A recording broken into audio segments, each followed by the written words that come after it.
All right, Brad, let's do this. We're professional, right? Yeah, you are. Okay.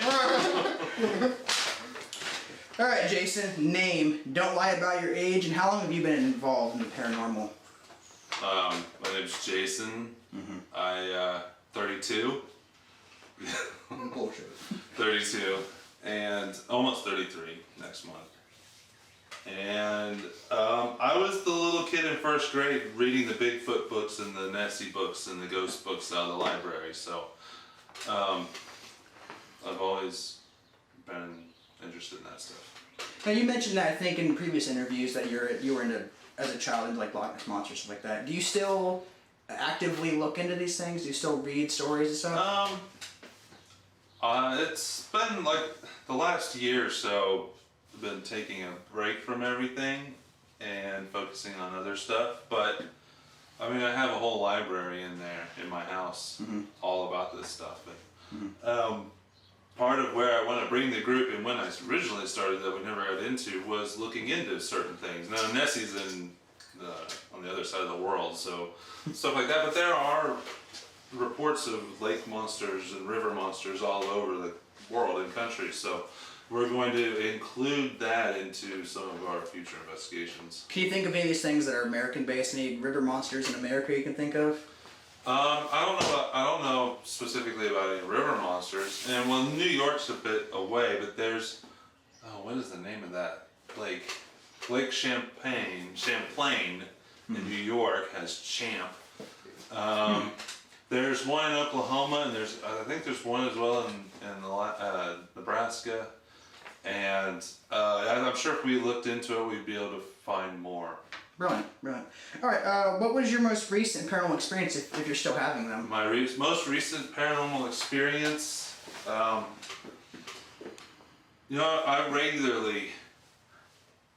there's times that I think that I need to search the house for like a hidden room or something like that, because there'll be times when I'm in the bathroom or in my bedroom where I'll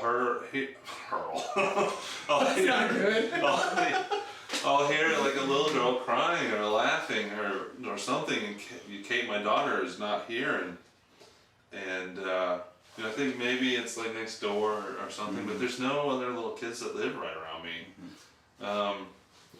And like my daughter's room is upstairs, and when she's not here, I can hear stuff up there. Yeah. And that's been as recent as just the other day. So. Wow, interesting. Have you got any audio recording of these things? Have you ever tried, or do you not want to tamper with it? I've thought about it, and I would probably do it, but I wouldn't tell my wife. Probably smart. I understand that. Let's see. So we have another question here. What do you like to do outside of the paranormal? Camping, hiking, golf, hockey, reading, all kinds of stuff. And so right now you mentioned the camping and hiking. You're actually looking at putting together a conference of sorts for the wood life. Yeah, it's going to be just like an event for a bunch of campers to go to. Yeah, that sounds cool. That sounds really cool. Do you have a favorite movie of any kind? Favorite movie?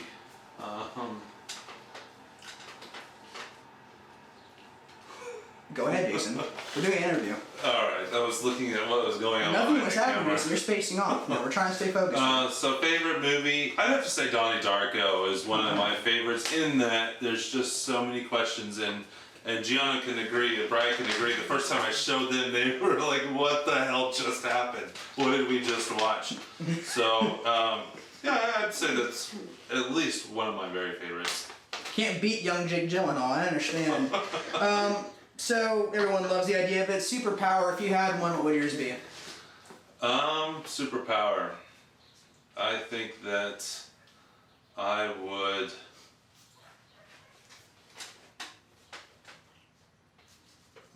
I think flying would be fun.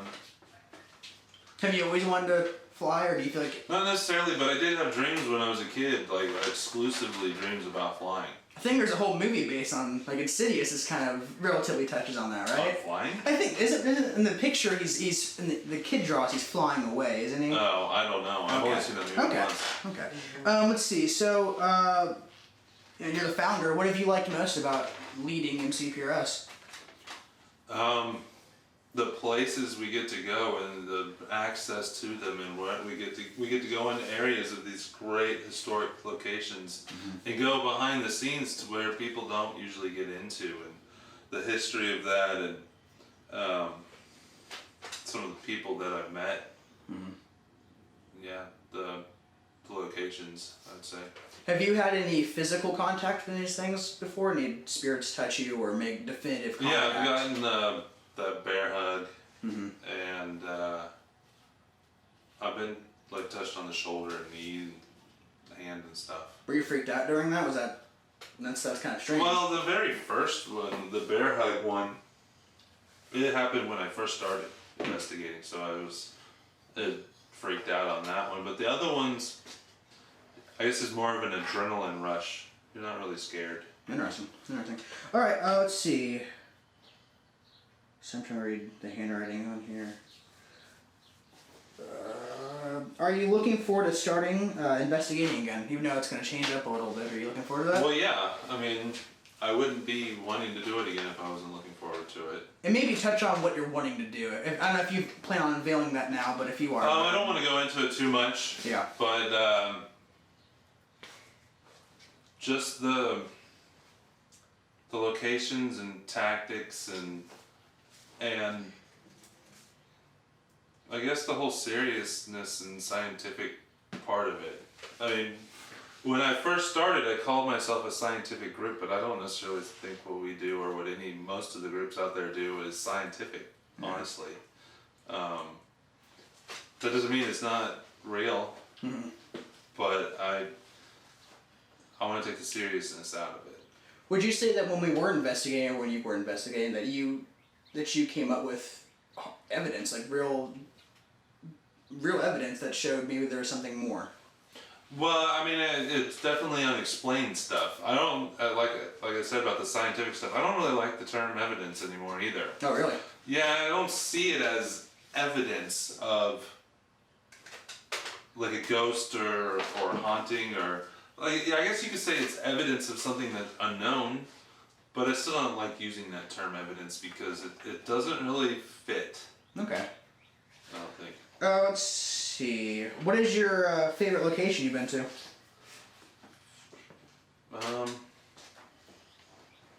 That's a tough one. I've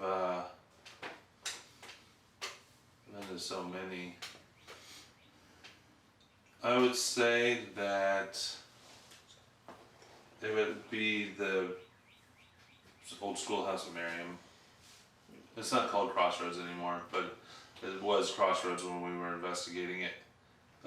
Just because we had unfettered access to it and I had a key to the place, and we had so much stuff out of there. It was close. Did most of these locations, did they just kind of give you the key and say, well, good luck, we'll see you tomorrow, or how does that work?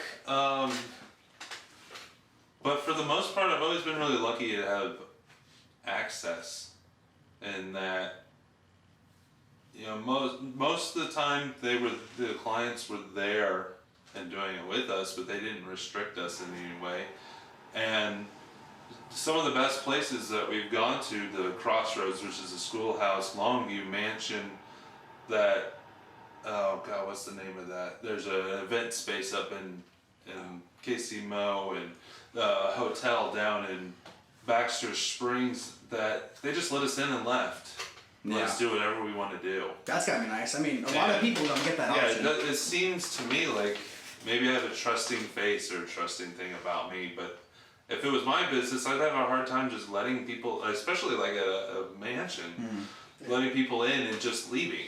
And a lot of those times, that was your first time meeting them. Oh yeah. You just show up. This is their first time. Here's the key. Have a good time. The Crossroads, the guy gave me a key to keep for myself. He told me, here, go make a copy of this key and come back and give me the other keys, and you can come down anytime you want. The first time I came there. Do you think a lot of groups have that success, that luck? I mean, as far as I know, well, when people in the paranormal world talk about their investigations, they don't really talk about that part of their investigation. They don't really talk about the client contact and how that all part goes. They're more interested in talking about what they find, which is understandable. So I don't really know if that's normal. Do you have any regrets or any feelings towards missed opportunities so far with just everything? Well, even though I was taking a break from the paranormal stuff, investigating wise and running the group, I recently worked with a TV writer for a show, and I was working with my friend Justin on that and a few other people, and the guy contacted me because, he said the spirits told him, but he was a legitimate TV guy, and I don't necessarily he was a psychic, and I'm not necessarily think that something didn't tell him to, but he was an older man, probably in his 70s or older, and for some reason, even though he was asking me for my advice and us for what our show ideas and what we should do with this and that, and we would talk to him and he'd talk about what a great idea that was and how he'd love to do that. But then the next time we saw him, he would have brushed all of that aside and he just had his own idea for a show, which is fine because it was his idea for a show, but he didn't take any of what we suggested. And then then I thought maybe we'll just let his show idea go through, and if it doesn't go through, he'll listen to us more. And then a show popped up on TV that was the same title and the exact premise that he had thought of, except for it wasn't quite the same. But after that, he's like, well, I'm done. I'm not going to bother with this anymore. I regret that he didn't listen to us more. Let more develop from it. Yeah. Yeah, that makes sense. You feel like you compromised it all too much in anything? I don't know if I've compromised on anything. Well, I don't know of anything specifically. I was just a. No. That's really. Do you have any goals for the future for where you want to take M.C.P.R.S? Goals for M.C.P.R.S? Yeah. Just have fun and have a good time and make it lighthearted. And I would like to. This isn't a big, lofty goal. I don't want to be the leader of a community or whatever, but I want to. I talked about in my last blog interview or blog video that one of the big things in the paranormal community that a lot of people talk about, and not everybody's like it, is, and it's the whole paranormal unity thing. And when I took a break on the paranormal stuff and I went into the outdoor community and the bushcraft community is what it's called, in the nature community, online community, where everybody makes their own videos of them doing stuff in the outdoors, and they're all really nice to each other.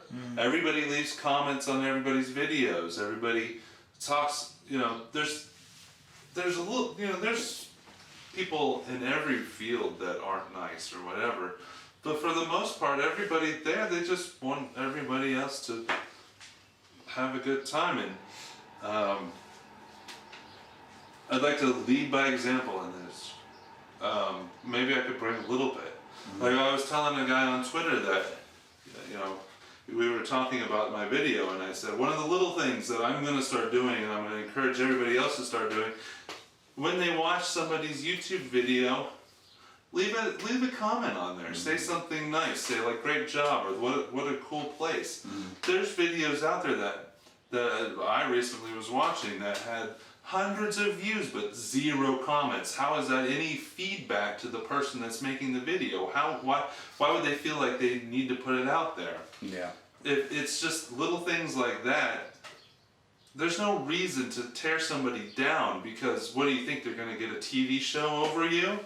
There's no reason not to be nice. I don't even know why they have the thumbs down option on YouTube. There's no point to it. It's just to make somebody think that they're better than somebody or whatever. Do you think that a lot of you mentioned the TV show, do you think that people are fighting for spots is the reason there's not enough? Well, I mean, there probably was. I understand that there's competition because there was opportunity for groups. But now there's no opportunity. There's no networks picking up any paranormal TV shows out there. Even all of the producers, all of the production companies all say that paranormal shows are dead, except for online stuff maybe. Do you think that? Do you think the general public is kind of grown tired of paranormal and the TV? I think that the general public, the shows that are still on, they have to be on because in their contracts, or they have to do things that they wouldn't originally have done. In every contract that I've seen, and the people that I've spoken to that have been on shows, it says in that contract that production company that runs that show can embellish and do whatever they want with the show.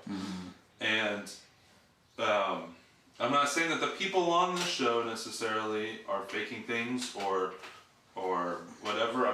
Some of them are, some of them aren't. Some of them are genuine people, and they're just doing it for money or whatever. But I think that's why I stopped watching the shows. That's why everybody I know stopped watching all the shows. Yeah. And honestly, even funny, great TV shows die out after a few years, because if it's the same thing all the time, then it's going to be something you tune out of.